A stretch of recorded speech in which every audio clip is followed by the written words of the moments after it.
Good morning Manoj Pandey साहब, दिल से फूडी, अहमदनगर के फूडी। आप सभी को आपकी फ्रेंड एसके स्टाइल का प्यार भरा नमस्कार। Wish you very happy merry Christmas and wish you very happy new year 2021। और भगवान से यहाँ जोड़ के यही विनती है कि सभी के लिए 2021 बहुत बहुत बहुत अच्छा जाए, सभी के लिए खुशियों से भरा जाए। ओके फ्रेंड्स, तो चले, यही आपकी फ्रेंड सबके लिए दुआ करती है, यही पॉजिटिविटी रखती है।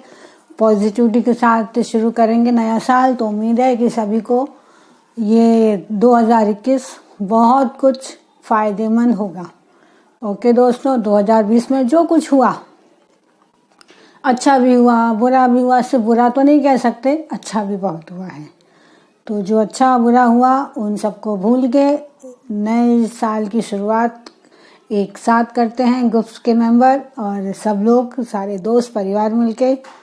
उम्मीद है कि सबके लिए 21 बहुत ही ज़्यादा शानदार जाए। चलिए इस सोच के साथ शुरू करते हैं एक प्यारी सी लाइन, क्योंकि आज मंडे है और मंडे की शुरुआत हम मोटिवेशनल स्टोरी के साथ करते हैं। तो हमेशा कहते हैं कि पॉजिटिव ही रहिए और हमेशा पॉजिटिविटी से कुछ भी सामना करते रहिए।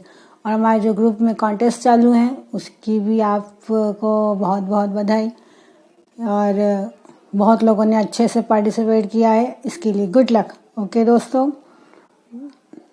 तो चलिए एक प्यारी सी लाइन कि आप अपनी, अगर जो भी आपके साथ होता है अच्छा बुरा, अगर आप ये सोच लें कि ये ईश्वर की मर्जी से होता है, तो आपकी आधी परेशानियां तो ऐसे ही ख़त्म हो जाएंगी। ऐसा नहीं कि आप उल्टा लेके बैठ जाओ, आप कुछ काम ना करो, आप आलसपन दिखाओ और ये बोलो कि ये ईश्वर की मर्जी से है, मैं ऐसा आलसी हूँ, तो इज़ रॉन्ग। इसमें नहीं, आपके साथ कुछ और घटित होता है तो वो ईश्वर की मर्जी से होता है। तो इसी सोच के साथ शुरू करते हैं आज की प्यारी सी कहानी। इसके लिए मैं आपको एक राजा के महल में लेके चलती हूँ। एक राजा था जिसको अब बागानों का बहुत शौक था, बहुत ही शौक था। उसके महल में एक से एक बागान थे, सेब, अंगूर, नारियल, चीकू, सारे फल सब्जियों के बागान थे। अब राजा था, उसको देखभाल करना तो मुश्किल था, तो उसने उसके लिए एक माली रखा। माली भी बहुत मेहनती था, जो दिल से सारे काम करता था, सारे बागानों की सेवा अच्छे से करता था, उनकी रख रखाव बहुत अच्छे से करता था। और माली की एक आदत थी कि जब भी वो राजा से मिलने जाता था, खाली हाथ नहीं जाता था, बल्कि फलों की टोकरी लेकर जाता था। एक बार माली ने देखा कि आज तो एक से एक शानदार फल हमारे बागीचे में है, नारियल भी है, सेब भी है, चीकू भी है, पपीता भी है, अंगूर भी है। तो उसको सबसे अच्छे अंगूर लगे, उसने बोला चलो आज राजा जी से मिलने जाऊंगा तो अंगूरों का टोकरा भर के लेके जाऊंगा। उसने अच्छे अच्छे अंगूर सब निकाल लिए और टोकरे में भरे और राजा जी के महल राजा जी से मिलने चला गया। तो जब राजा जी ने वहाँ, उसने राजा जी के पास प्रणाम किया और राजा जी के पास अंगूरों का भरा हुआ टोकरा रखा और वहाँ जाके सभा में बैठ गया। वो क्या देखता है कि राजा जी का मन उस दिन महल में था ही नहीं, सभा में था नहीं, बल्कि वो कहीं और ही उनका मन व्यस्त था। बहुत देर हो गई, उनका मन वहीं पर ही व्यस्त था, राजा जी का ध्यान ही नहीं था। अचानक से राजा जी का ध्यान अंगूरों के टोकरे पे गया और उसने एक अंगूर मुंह में डाला और सोचने लगा। फिर उसने दूसरा अंगूर उठाया और उस माली के माथे पे दे मारा। माली को ये समझा नहीं और उसने हाथ जोड़ के ऊपर वाले का धन्यवाद किया कि हे ईश्वर, तेरा शुक्र है। बहुत देर तक यही सिलसिला चलता रहा। एक अंगूर राजा मुंह में डालता, दूसरा माली के माथे पे मारता और हर बार माली के मुंह से यही निकलता कि हे ईश्वर तेरा शुक्र है, हे ईश्वर तेरा शुक्र है।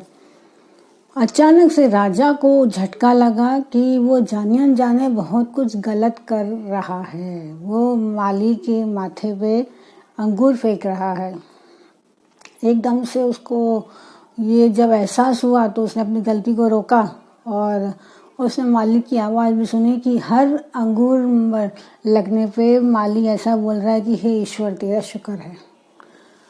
तो ये बात अब राजा जी को समझ में नहीं आई। उसने माली को पहले तो माफ़ी मांगी कि मैंने जाने अनजाने आज तुम्हें मारा है, लेकिन मुझे ये समझ में नहीं आ रहा, जब मैं तुम पर अंगूर फेंक रहा था तो तुम बार बार ऐसा क्यों बोल रहे थे कि हे ईश्वर तेरा शुक्र है।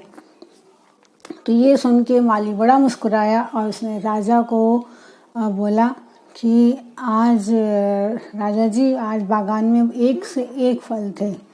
पहले मैं सेब और चीकू और ये सब लाने का सोच रहा था, नारियल।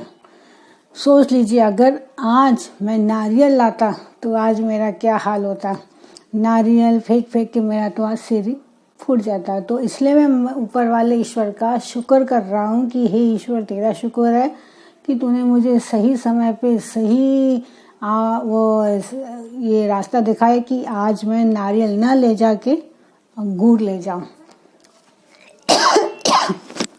ताकि जो मुझ पर जो बड़ा मुसीबत आने वाली थी उन्होंने मुझे सही राह दिखाकर मेरी मुसीबतों को छोटा सा कर दिया।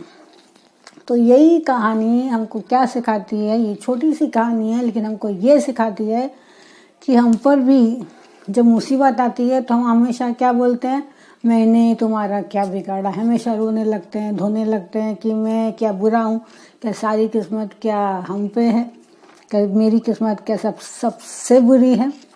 कभी भी किस्मत का रोना मत रोइए, किस्मत कभी किसी की खराब नहीं होती। मैंने बहुतों के मुंह से सुना है, एक पल में बोल देंगे ये तुम्हारी किस्मत में लिखा था, ये तुम्हारी किस्मत में ऐसा ही होगा, या वो भी खुद को ये एक सजा के रूप में मान लेते हैं कि हाँ ये मेरी किस्मत में ऐसा ही लिखा था। हो सकता है कि किस्मत में बहुत बड़ा लिखा हो, तो ऊपर वाले ने आपको छोटा सा वो प्रॉब्लम आपको वो दे दी, तो उसका शुक्र कीजिए कि आपके जीवन में जो बहुत बड़ा एक तूफान आने वाला था वो छोटी सी हवा के झोंकों में बदल गया। छोटे से एक बारिश के अंधेरे से आपके वो बदल गया और आपका जीवन सुगम हो गया। तो हमेशा पॉजिटिव रहिए। और 2021 आ रहा है, तो 2021 में सबसे बड़ा और सबसे पहला रेजोल्यूशन ये लीजिए कि चाहे जो हो जाए मुझे नेगेटिव नहीं सोचना है। मैं नेगेटिव सोच ही नहीं सकता, मैं नेगेटिव हो ही नहीं सकता। क्यों? क्योंकि जो रास्ता मेरे लिए बनाया है वो मैंने खुद ने नहीं, वो ईश्वर ने बनाया है। जब ईश्वर ने बनाया है, जब उस पर आप विश्वास छोड़ दीजिए, उस पर आंख बंद करके विश्वास कीजिए, तो आपके साथ कुछ बुरा हो ही नहीं सकता। और जो इतना बुरा होने वाला होगा वो इतना सा ही होगा, क्योंकि जीवन अगर इंसानों का मिला है तो सुख दुख तो हमेशा आपके जीवन में लगा रहेगा। सिर्फ हंसी हंसी या सुख सुख तो नहीं होगा, वो दुख सुख दुख सुख दुख सुख का एक रेशियो चलता है। क्योंकि अगर आपके जीवन में सुखी सुख होगा तो आपको उसकी इम्पोर्टेंस भी नहीं होगी। थोड़ी बहुत प्रॉब्लम तो ज़रूरी है इंसान को इंसान बनाए रखने के लिए। ओके दोस्तों, तो उम्मीद है कि आपको ये कहानियाँ पसंद आई होंगी। और हमेशा दिल से पूरी टीम आपसे यही गुजारिश करती है कि कर दिखाइए ऐसा, करना चाहे कोई आपके जैसा। ओके दोस्तों, और हमेशा मुस्कुराते रहिए, हंसते रहिए और wish you very happy new year. फिर मिलेंगे एक नई मोटिवेशनल स्टोरी के साथ। तब तक अपना ख्याल रखें। बाय। Ask style.